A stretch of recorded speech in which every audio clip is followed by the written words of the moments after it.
idol, good morning. Naglawat ako, nanginas ako ngayon. Parang ipanlako ito. Meron pa ba itong sa inyo? Itong sabihin, tirik. Ito, nakakuha ko ngayon, no? Ito. Sambaldi. Taka ito pa.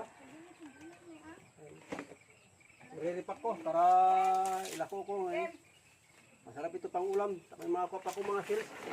Ito yung mga sales na po ako. Anong tawag ito sa inyo, itong sales? Tawag sa amin, birikan. Na sales. Ito. Ito talaga ang kanya. Kakawin ko lang sa laot. Birikan. Tawag sa amin ito, birikan. Sarap ito, pang ulam. Oh, maraming tirik. Meron pa kaya sa inyo yan? Saka mga, itong mga sales ako. Sabi, sikat-sikat, saka ito, baboy-baboy. Sabi, tawag sa amin. Ito, ang tawag sa inyo ito. Tawag sa amin ito, kidulay. Salamat sa panonood. Like and subscribe nyo naman video ko. Salamat.